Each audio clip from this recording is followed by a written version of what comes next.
I hope guys you are fine. So आज हम start करने जा रहे हैं मैक्रो इकोनॉमिक्स का चैप्टर थर्ड, जिसका नेम है गवर्नमेंट बजट। सो सबसे पहले हम डेफिनेशन देखेंगे गवर्नमेंट बजट की। देखिए, it is the estimate of government receipts and government expenditure during an accounting year. Government budget क्या होता है? एक एस्टिमेट होता है कि गवर्नमेंट्स को कितनी रिसिप्ट्स हुई हैं और गवर्नमेंट ने कितना एक्सपेंडिचर करा है एक अकाउंटिंग ईयर के अंदर। तो अब गवर्नमेंट बजट हम क्यों पढ़ रहे हैं, इसके ऑब्जेक्टिव्स क्या हैं? तो इसके मेन 4 ऑब्जेक्टिव्स हैं। अब फर्स्ट वन आता है redistribution of income and wealth. अब इसको हेडिंग चेंज करके भी बोल सकते हैं, जैसे कह सकते हैं कि tax rate on higher income group या subsidy given to low income group. So देखिए, अब हम इसको 4 पॉइंट्स के अंदर एक्सप्लेन करेंगे और ये बहुत इंपॉर्टेंट है, 3 मार्क्स के अंदर CBSE में कई बार आया हुआ भी है। देखिए, a government budget can help us in reducing the inequalities of income through the redistribution of income and wealth in the economy. अब गवर्नमेंट बजट जो है हेल्प करता है हमको इनकम की इनइक्वालिटीज़ को कम करने में। कैसे? जब अच्छे तरीके से रीडिस्ट्रीब्यूट करा जाएगा इनकम और वेल्थ को इकोनॉमी के अंदर। सो ये फर्स्ट पॉइंट हो गया। Second, to achieve this objective. अब इस ऑब्जेक्टिव को अचीव करने के लिए कौन सा ऑब्जेक्टिव है कि इनकम और वेल्थ को अच्छे तरीके से रीडिस्ट्रीब्यूट करना है इकोनॉमी के अंदर। The government uses physical instrument. तो गवर्नमेंट क्या करती है? फिजिकल इंस्ट्रूमेंट को यूज़ करती है ऑफ टैक्सेशन एंड सब्सिडी। जो टैक्सेशन और सब्सिडी का मिक्सचर होता है, मतलब फिजिकल इंस्ट्रूमेंट का यूज़ करेगी, टैक्स भी लगाएगी और सब्सिडी भी देगी। By imposing taxes on the rich and by giving subsidies to the poor. अब फिजिकल इंस्ट्रूमेंट कैसे काम करता है? रिच के ऊपर तो टैक्स लगाया जाता है और जो पुअर होते हैं उनको सब्सिडीज़ दी जाती हैं। The government redistributes income and wealth in the poorer section of the society. अब जो गवर्नमेंट है इनकम और वेल्थ को रीडिस्ट्रीब्यूट करती है, पूरर सेक्शन जो होता है हमारी सोसाइटी का उसके फेवर में कर देती है। To reduce the inequalities of income. अब इनकम के भेदभाव को ख़त्म करने के लिए progressive taxation can be used in which higher the income so higher the tax rate. अब इनकम के भेदभाव को ख़त्म करने के लिए जो गवर्नमेंट होती है प्रोग्रेसिव टैक्सेशन को यूज़ करती है। इसका मतलब क्या है? अगर हायर इन द इनकम, अगर इनकम बढ़ेगी तो उसके साथ साथ क्या होगा? टैक्स रेट भी बढ़ जाएगा। So people with low income. अब जो गरीब लोग होते हैं जिनकी इनकम लो होती है, आर प्रोवाइडेड सब्सिडीज़, उनको सब्सिडीज़ दी जाती हैं। And other facilities through the public expenditure. Public expenditure के थ्रू दूसरी फैसिलिटीज़ भी दी जाती हैं, जैसे कि फ्री एजुकेशन दे देते हैं उनको, या फिर फ्री हेल्थ फैसिलिटीज़ दे देते हैं, या फिर गुड ग्रेन्स, अनाज वगैरह दे देते हैं पब्लिक डिस्ट्रीब्यूशन सिस्टम के थ्रू। तो ये हो गया आपका redistribution of income and wealth. तो इस तरीके से वो इनकम के भेदभाव को ख़त्म किया जाता है, अमीरों के ऊपर टैक्स लगा के और गरीबों को सब्सिडी दी जाती है। तो सेकंड वन आता है री एलोकेशन ऑफ रिसोर्सेज। देखिए, sometimes market forces failed to allocate the resources efficiently, so government allocate the resources by its budget. अब कई बार क्या होता है, जो मार्केट फोर्सेस होते हैं वो फेल हो जाते हैं रिसोर्सेज को एलोकेट करने में अच्छे तरीके से, तो उस टाइम पे गवर्नमेंट जो है एलोकेट करती है रिसोर्सेज को इकोनॉमी के अंदर अपने बजट के थ्रू। अब देखिए, government has to allocate the resources as in areas where private sector is not coming. अब गवर्नमेंट जो है रिसोर्सेज को एलोकेट करती है क्योंकि प्राइवेट सेक्टर रिसोर्सेज एलोकेट करने के लिए नहीं रेडी होता है। अब वो क्यों नहीं रेडी है private sector? Due to the low profitability. अब या तो उसमें प्रॉफिट कम होता है, या फिर ह्यूज इन्वेस्टमेंट, या फिर इन्वेस्टमेंट बहुत ज़्यादा होती है। जैसे कि पार्क, अब कोई पब्लिक पार्क होते हैं तो वहाँ पर इन्वेस्टमेंट ज़्यादा होगी बट प्रॉफिटेबिलिटी कम होगी, तो इसीलिए प्राइवेट सेक्टर भी नहीं आता है। और सेकंड ऑप्शन एग्जांपल ले सकते हो जैसे रूरल इलेक्ट्रिसिटी। तो so the government allocate the resources. तो इस कंडीशन में जो है कि गवर्नमेंट जो है रिसोर्सेज को एलोकेट करती है इन सच अ मैनर, इस तरीके से that there is a balance between the profit maximization of PSUs and social welfare in the economy.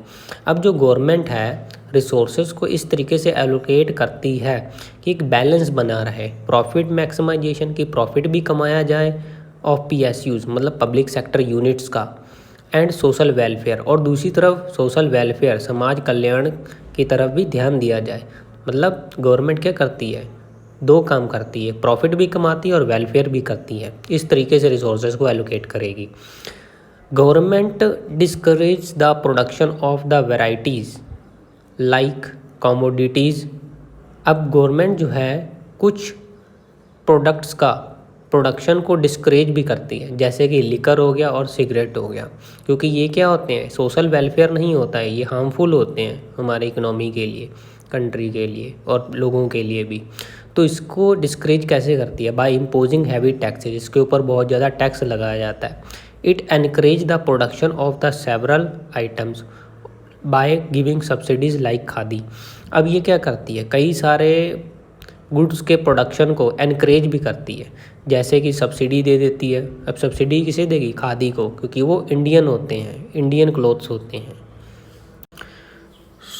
एक बार क्विक रिव्यू लेते हैं कि री एलोकेशन ऑफ रिसोर्सेज के अंदर हमने क्या सीखा। अब कई बार जो होते हैं मार्केट फोर्सेस जो होते हैं रिसोर्सेज को अच्छी तरीके से एलोकेट नहीं कर पाते हैं, तो उस समय गवर्नमेंट एलोकेट करती है। अब देखिए प्राइवेट सेक्टर क्यों नहीं एलोकेट करता है, क्योंकि उसको प्रॉफिट कम होता है और उसकी इन्वेस्टमेंट ज़्यादा होती है, इसीलिए वो रिसोर्सेज को एलोकेट नहीं करता है। जैसे कि पब्लिक पार्क्स हो गया और रूरल इलेक्ट्रिसिटी हो गई, तो यहाँ पे क्या होती है, इन्वेस्टमेंट ज़्यादा होती है और प्रॉफिट कम होती है, इसीलिए प्राइवेट सेक्टर आगे नहीं आता है। गवर्नमेंट क्या करेगी, रिसोर्सेज को इस तरीके से एलोकेट करेगी कि वो प्रॉफिट भी कमा ले और उसके साथ साथ इकोनॉमी के अंदर सोशल वेलफेयर भी हो।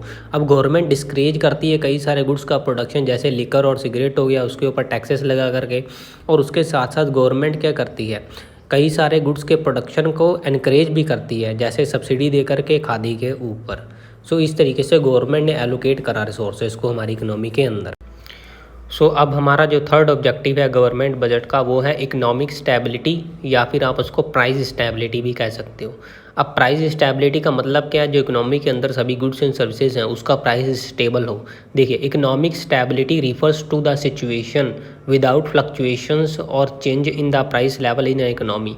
अब इकोनॉमिक स्टेबिलिटी एक इस तरीके की सिचुएशन होती है जिसमें कि फ्लक्चुएशंस या फिर कोई भी चेंजेस ना हो प्राइस लेवल में, उसी को हम कहते हैं प्राइस स्टेबिलिटी। अब देखिए इस डायग्राम से समझते हैं। अब ये जो dot dot dot dot dot line है, तो ये आपके क्या है, प्राइस स्टेबिलिटी या इकोनॉमिक स्टेबिलिटी है। इसका मतलब प्राइस फिक्स है, जैसे मैगी हो गया या बिस्कुट्स हो गया, तो उसका प्राइस जो है 10 रुपीज़ फिक्स है।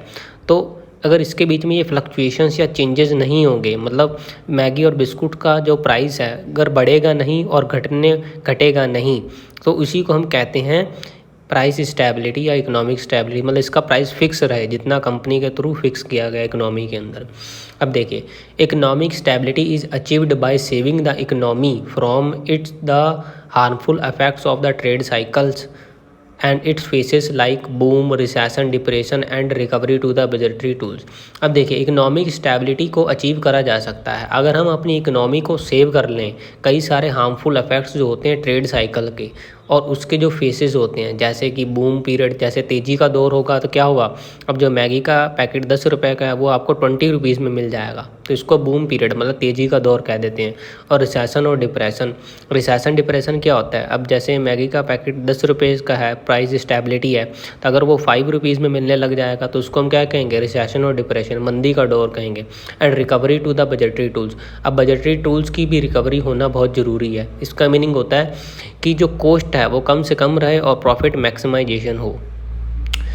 अब देखिए at the time of inflation, अब जब महंगाई होगी, जब मैगी का पैकेट अगर 20 रुपये का मिल रहा होगा तो गवर्नमेंट क्या करेगी, government prepare surplus budget, government surplus budget बनाएगी। उसमें क्या होगा, उसकी रिसिप्ट्स ज़्यादा होंगे और उसके एक्सपेंडिचर कम होंगे।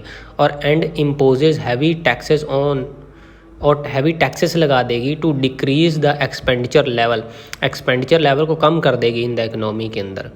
देखिए तो वो क्या करेगी, सरप्लस बजट बनाएगी गवर्नमेंट और टैक्सेस लगा देगी बहुत ज़्यादा गुड्स के ऊपर, तो उससे क्या होगा, लोग कम खरीदेंगे। जब कम खरीदेंगे तो क्या होगा, डिमांड कम हो जाएगी, और जब डिमांड कम होगी तो प्राइस भी कम हो जाएगा। मतलब ये इन्फ्लेशन का टाइम है। तो at the time of deflation, अब जब डिफ्लेशन होगी, जब 10 रुपये की चीज़ 5 रुपये में मिल रही है, तो गवर्नमेंट क्या करेगी, डेफिशिएट बजट बनाएगी। डेफिशिएट बजट में क्या होगा, गवर्नमेंट का एक्सपेंडिचर ज़्यादा होगा और उसकी रिसिप्ट्स कम हो गई।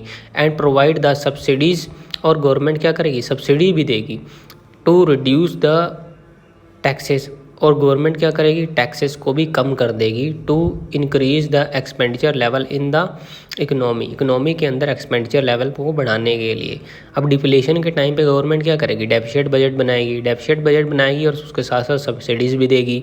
सब्सिडीज़ देगी तो क्या होगा, टैक्स रेट भी वो गवर्नमेंट खुद कम कर देगी। और उससे क्या होगा, एक्सपेंडिचर लेवल इकोनॉमी के अंदर बढ़ जाएगा। जब एक्सपेंडिचर लेवल बढ़ेगा तो जो 5 रुपये की चीज़ होगी तो 10 में मिलने लगेगी, मतलब डिमांड ज़्यादा हो जाएगी। यहाँ पे लोग ज़्यादा परचेज़ करेंगे, जब ज़्यादा परचेज़ करेंगे डिमांड ज़्यादा होगी तो प्राइस भी उसका ज़्यादा हो ही जाएगा। तो अभी तक यहाँ पर 3 हो चुका। तो अब हमारा 4th ऑब्जेक्टिव आता है गवर्नमेंट बजट का, इकोनॉमिक ग्रोथ। इकोनॉमिक ग्रोथ का मीन्स होता है कि इकोनॉमी को ग्रो भी करना है। देखिए, economic growth means increase in the GDP of the country. Economic growth का मतलब होता है कि कंट्री की जीडीपी को बढ़ाना। अब it can be achieved by 2 ways. अब कंट्री की जीडीपी को हम 2 तरीके से बढ़ा सकते हैं या फिर कंट्री का इकोनॉमिक ग्रोथ कर सकते हैं। देखिए, एक तो सेविंग एंड इन्वेस्टमेंट हैबिट। अब लोगों के अंदर सेविंग और इन्वेस्टमेंट करने की हैबिट को बढ़ाना। और दूसरे तरीका है इकोनॉमिक ग्रोथ का, huge expenditure by government on the major project. Government जो है ज़्यादा एक्सपेंडिचर करे बड़े बड़े प्रोजेक्ट्स के ऊपर। अब जैसे कि वो फैक्ट्रीज़ बनाए, रोड रेलवे का काम करे, इंफ्रास्ट्रक्चर को बढ़िया करे, तो उससे हमारा जीडीपी बढ़ेगा। अब फर्स्ट पॉइंट को एक्सप्लेन करा गया कि सेविंग और इन्वेस्टमेंट हैबिट को कैसे बिल्डअप करा जा सकता है लोगों के अंदर। देखिए, अब सेविंग का कैसे करेंगे promote, it refers more interest rate on saving deposit. अब जो लोग जो होंगे बैंकों के अंदर, जो उन्होंने सेविंग डिपॉजिट कर रखा है, उसके ऊपर अगर ज़्यादा इंटरेस्ट देंगे कि लोगों, तो क्या होगा, लोगों के जो घरों में पैसा पड़ा होगा वो बैंकों में जाके जमा कराएंगे, तो इससे सेविंग जो होगी प्रमोट होगी। अब इन्वेस्टमेंट हैबिट कैसे होगा, देखिए, it refers to the encouraging private investor. तो यहाँ पर प्राइवेट इन्वेस्टर को एनकरेज करना है बाय प्रोवाइडिंग सब्सिडी, उसको सब्सिडी दे देंगे, कंसेशन इन लोन, उसको लोन दे देंगे, एंड प्रॉपर इंफ्रास्ट्रक्चर फैसिलिटीज़, और उसको पूरा इंफ्रास्ट्रक्चर फैसिलिटीज़ दे देंगे, and concession in land, land में भी कंसेशन दे देंगे। तो इस तरीके से जो प्राइवेट सेक्टर होगा, जो बिजनेसमैन होंगे, वो इन्वेस्टमेंट करेंगे। उससे क्या होगा, इकोनॉमी के अंदर इंडस्ट्रियल सेक्टर में ग्रोथ होगी, तो उससे भी इकोनॉमिक ग्रोथ होगा। तो ये 4 ऑब्जेक्टिव्स थे हमारे गवर्नमेंट बजट के। तो आई होप आपको यहाँ तक क्लियर होगा। अगर आप और भी ऐसी वीडियोज़ देखना चाहते हैं तो चैनल को ज़रूर सब्सक्राइब कर लें। Thank you.